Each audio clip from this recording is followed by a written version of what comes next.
Welcome to the official Offspring podcast featuring Dexter and Noodles. In the next 10 minutes or so, you'll be subjected to all the ramblings, platitudes, and blathering bullshit we can dish out. In this webisode, Noodles and Dexter are pretty goddamn entertaining. Did you see how on the on our podcast we got our friend? People think it's Higgins actually doing the intro. Oh, which is kind of funny. It's John Mayer, not the John Mayer. Yes, no, with the racist penis, not that John Mayer. Yeah, that's right. Yeah. Forgot about that. Yeah. But this guy was John Mayer long before John Mayer was famous, and he was a Time to Relax guy. That's right. Smash. And he also narrated, I think, was the True Hollywood Story of Pamela Anderson. Did he really? Yeah, I think he's done some behind the musics and some True Hollywood stories. Well, voiceover guys have just the weirdest career, you know, because they'll go like from our record to Pamela Anderson to whatever. Right. He told me he did recordings. He did the safety announcement on Air Force One. Oh, wow. Like that was one of his gigs, right? That's rad. Or you could be the guy who says, in a world where, there's one guy who does that. He does all of those. Where nothing matters. Yeah. But, so we had him come in. That was well done. I mean, I knew exactly those. You know what I was talking about? Yeah, you reminded me of the Tropic Thunder. They show the other actors' movies at the beginning of Tropic Thunder, and the one with Ben Stiller, where he, the world is either freezing or melting. That's rad. Tropic Thunder. Yeah, in a world.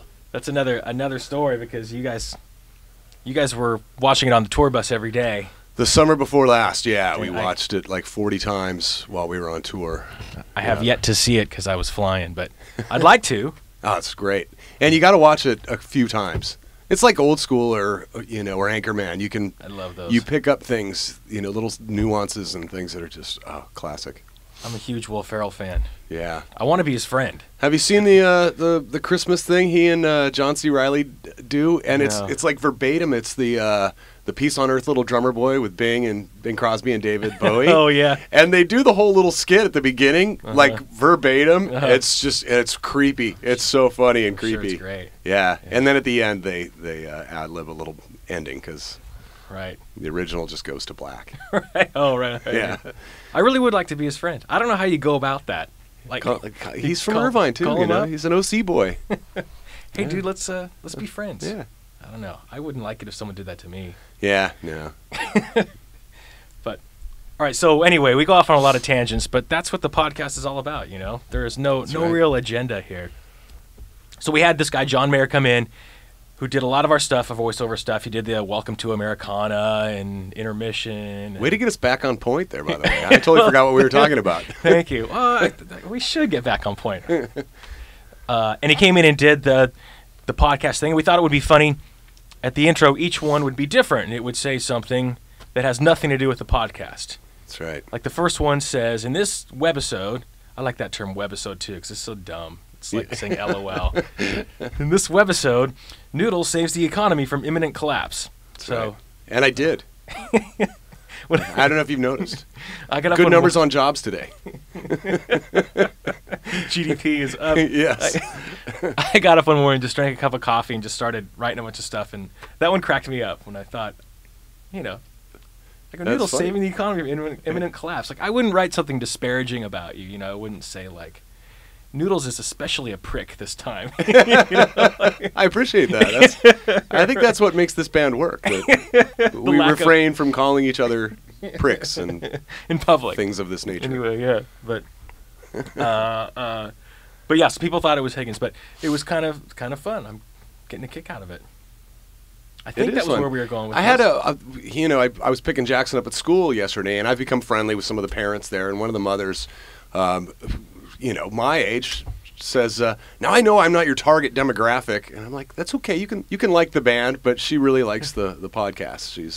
She's enjoying them. Yes. Well, I'm wondering because we've seen some, comments or some kids that are really into it on the BBS, which is cool.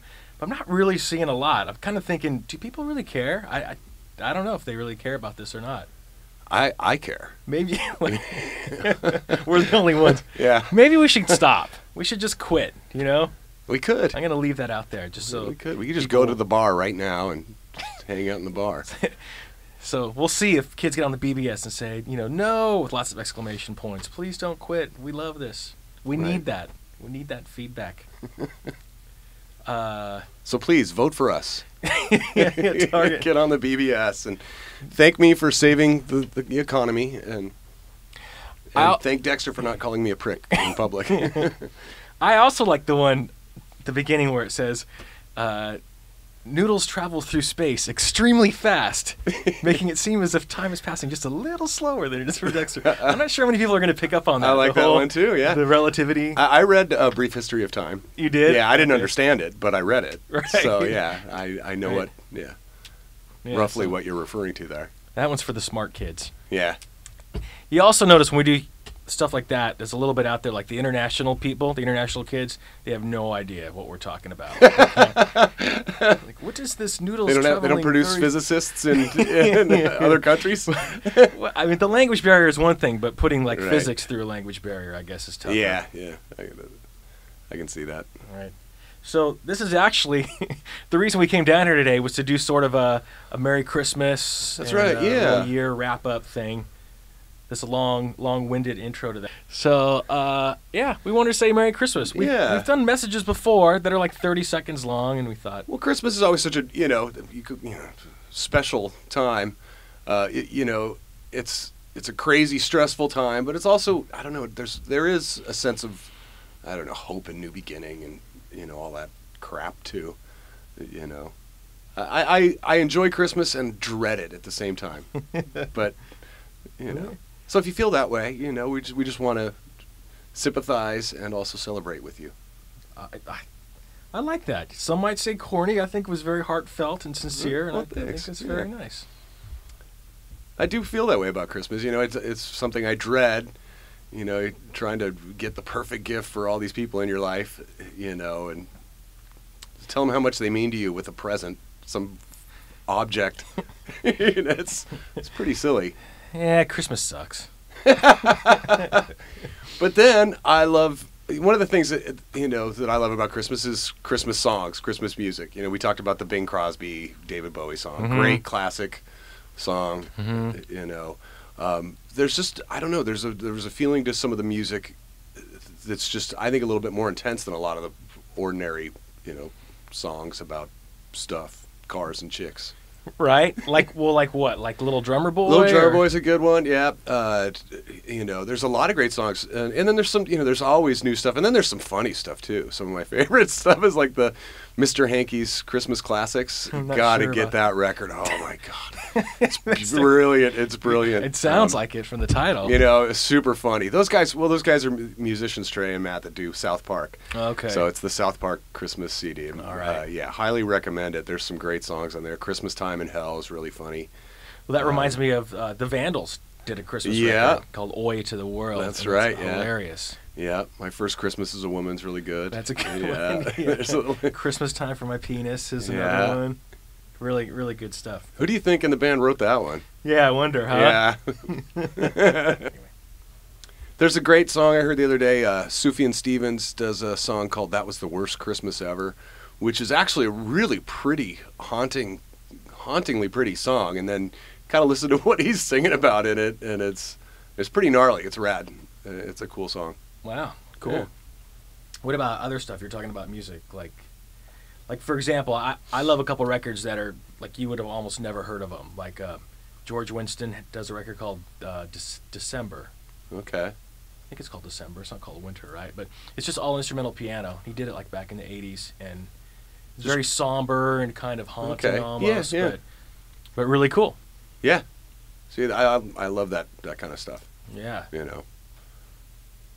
What else? Yeah, there's some great punk rock versions. The Ramones have a "Merry Christmas, I Don't Want to Fight."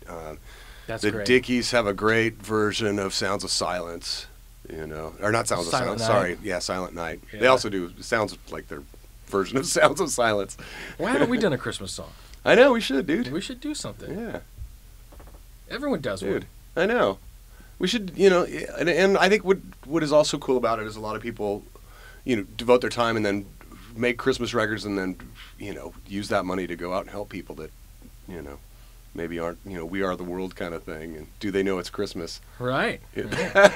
But we'd have to make it a really good song and a really good set of songs to make it worthwhile. If George Michael can do it, that's right. Wham, they did it. Josh Groban, he did it. What are we thinking? No, everyone does it. U2 did it. They did a great Christmas song. Weezer's got a funny Christmas record out, like 5 songs, I think. Yeah. Yeah. Good for them. They're doing a lot of stuff, it seems like, last couple of years. Yeah. Very prolific lately. Okay. I don't know. What else about Christmas? Christmas is a time to be thankful. That's right. Forget Thanksgiving. The real Thanksgiving should be Christmas. That's right. Yeah. No, we had a great year this year. We did have a good year. It was very fun. And I want to say thanks to all the fans out there. I think it was Absolutely. very cool. They showed up sometimes because we played a lot of, I guess they call them amphitheaters. We call them sheds in the biz. In the biz, that's right. People probably don't know that you call them sheds because it really is like a giant shed because it's just right. a covered roof that covers part of it and it holds like... Sometimes pigeons will poop on you. Didn't that happen to somebody? It happened to Kings of Leon, yeah. Like a week after we played there. That's right, the same place. Pooped on them. And they stormed off stage or something like that. Yeah, it's a health hazard. You can't do that. You can't leave stage no matter what happens. Not for pigeon poop. I've had a lot worse. Have your roadie hold an umbrella over your head. Yeah. So we played sheds all summer with 311, and a lot of those kids that came, they're way up on the lawn and kind of far away, and it wasn't like a club show like they would have preferred probably, but they all came out and thanks. It was cool. Yes. You want to do a year wrap up? We could do that and talk about some of the fun things that have happened this year. All right. I can't think of any. I can't think of anything either. Maybe we can come back so in goddamn January. Fun that happened this year. Come back in January with a list. Yeah. Of things. Well, there's WikiLeaks happened, and that's interesting. Yeah, that guy's going to jail. Yeah, because his condom broke. That's what I. Yeah. So the sex was actually consensual until the condom broke or something. Yeah. Once they realized that, oh wait, I didn't want that to happen. If you're gonna go to Sweden, you got to read up on your sex laws. Yeah. Wow. That's why I never have sex when I'm in Sweden. Well, I guess that about wraps it up this time. Be sure to check back soon for another installment of the official Offspring podcast. Now go on, get out of here.